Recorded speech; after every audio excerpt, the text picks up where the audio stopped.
Welcome back to my pregnancy strength circuit. Today we are doing lower body. So I recommend having a chair and a medium heavy weight. I'm gonna be using a 15-pound dumbbell for reference. Choose a helpful but challenging weight for you.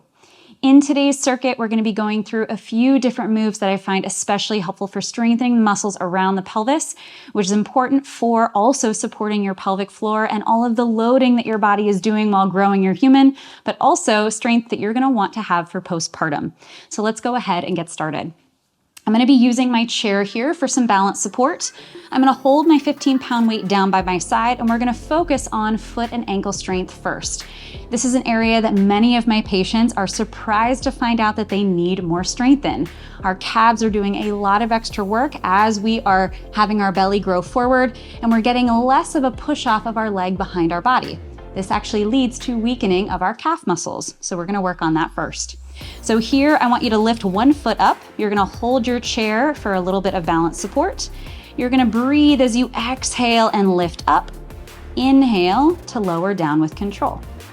Exhale to float up, really anchoring from your big toe all the way across to your pinky toe, and lower down. Be thoughtful that as you lift up, that you're not arching through your back in order to get up. Really keep your pelvis and rib cage stacked underneath you, and just lift up as high as you can with your heel. Also be mindful that as you lift, that your heel is not whipping out to the side. That's another really common pattern that I see when people are needing to build more foot and ankle strength. So focus on that big toe and rolling through that big toe as you go up. And if this version with the single leg is really hard for you, feel free to place the weight down and do it just with body weight, or start with both feet and work up to single leg over time. Now, one last time on this leg, and then I'm gonna go ahead and switch. So keep that weight on the same side as the leg that you're working on, floating up and controlling it back down. We also wanna be thoughtful that we have a little micro bend in our knee, so we don't wanna lock the knee out, but keep that little micro bend, which will help all of your muscles work more evenly around your ankle, supporting this motion as you go. If you notice that one side is especially weaker than the other, that's good information to work on that side and to do some more reps in your strength training practice so that you can even out that strength. I often see a lot of patients that have pelvic floor issues. They will notice that we have a lot more weakness on one side, and our ankle is a really important shock absorber that works with the pelvic floor as well. So having a good strength in our ankles helps to offload some of those extra forces at the pelvic floor as well. Good, last one. And you may already start to feel how that calf works all the way up to your glute as well. So now I'm gonna bring that weight back into my original side. And from here, we're gonna do reverse lunges. So I'm gonna inhale to prepare, exhale to come down, and press all the way back up. So notice as I step back and hinge with my torso, I'm on about a 45-degree angle. My knee is going over my foot so I can load into that front foot and then really press back up tall to standing. So again, as we inhale and lower, I'm keeping that hinge, exhale, driving up with my front foot. So keep moving in this way, lowering down as much as feels available for you. If you can't quite go all the way to the floor just yet, that's fine. Focus on the depth where you can control the movement well. And then over time, work towards being able to bring that knee to the floor, because this is a really functional movement for regular life, getting up and off the floor, but especially when we have little ones, transferring them down to the floor and back up is a motion that we need to do a lot. And this lunge mimics that and helps us to have strength for that. We're gonna go ahead and switch sides. Now we're gonna inhale to step back, hinge, exhale to stand back up tall. As you hinge down, really think about letting your pelvis and your glutes lengthen, that widening through the back of the pelvic floor so that you can exhale and feel that lift happen. Focus on the tripod of your front foot. My front foot is doing the primary work to support me as I lower down and also as I come back up.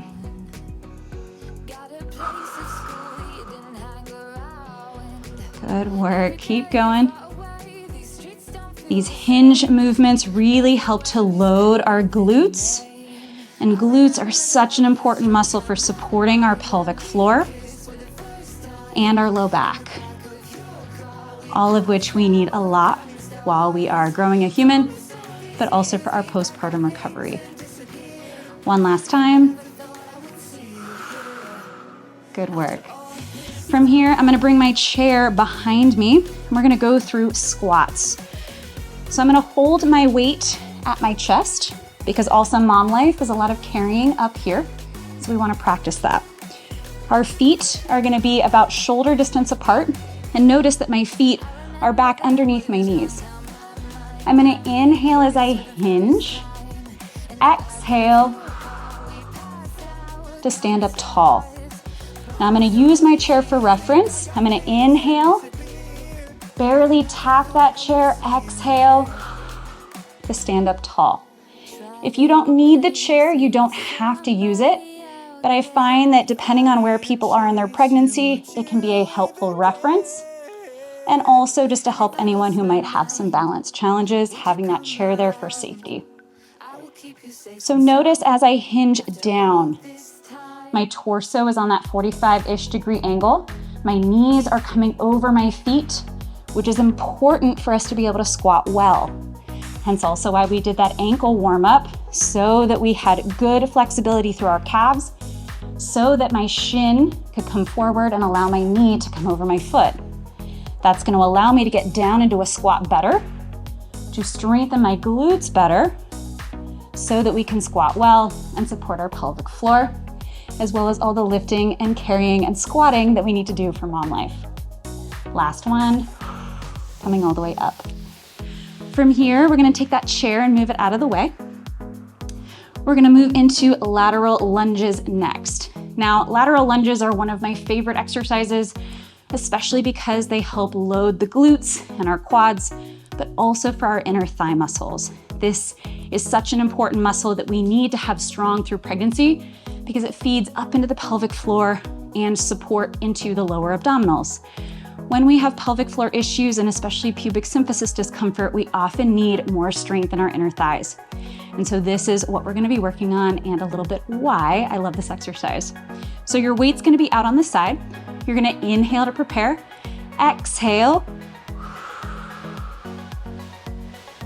to step through. So again, we take that breath in, sitting back in that imaginary chair behind you. As you go, really sit back and load into the tripod of the leg that you just stepped towards, and then push through that foot to return. This is really helpful for loading into the glute on this side, but also getting the lengthening of my inner thigh on the opposite. So as you move, if this is really hard in terms of balance, then you can keep your feet wide and just glide to that side and stand back up as a modification to work on that until you feel more secure to add the more dynamic version. So feel free to choose what feels best for you.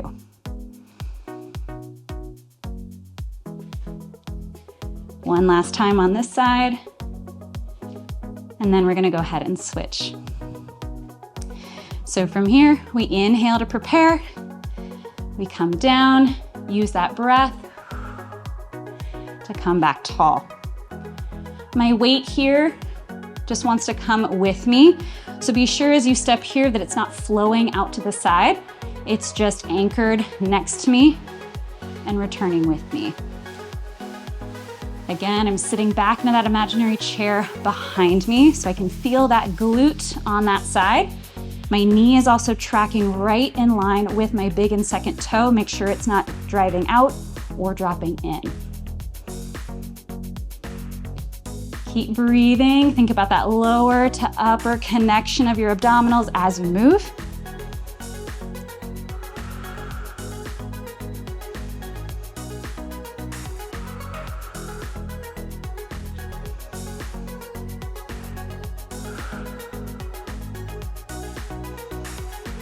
Last one here. Great job. Our final exercise is going to be a kickstand deadlift. And I'm gonna turn to the side to demonstrate. So you're gonna take a split stance here. I'm still gonna use my 15-pound weight. I'm going to hinge, keeping my leg relatively straight. And then I'm going to press through my front foot here to return back up tall. So again, we hinge at the hip. My back is staying long. 90% of my body weight is over my left leg. Exhale. The work to return back up tall is 90% based on my front leg helping me return back up. So as we hinge here, if you're not able to go all the way as low as I can, that's fine. Honor where your body can do this well. Practicing, feeling that glute and that hamstring activation. Press all the way back up. This is a really helpful motion to train, again, for real life, but also mom life, for all of the lowering and lifting in and out of a car seat, a stroller, a crib, etc. We need to be able to hinge and bend over and come back up. So practicing that in pregnancy so that we have that capacity for postpartum and beyond is super important. Let's go ahead and switch. So again, I have the majority of my body weight over my right leg now, which is my front leg. I'm going to hinge at my pelvis. I'm going to lean over and my weight is kind of aiming for the center of my front foot. I can really feel my glute and my hamstring. I like my other hand back here to help keep me honest in terms of my spine, so I'm not rounding or arching.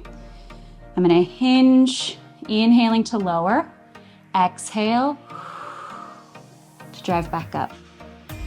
Once again, we hinge and we drive. So when we squat, we're hinging and we're bending through our knee and through our hip.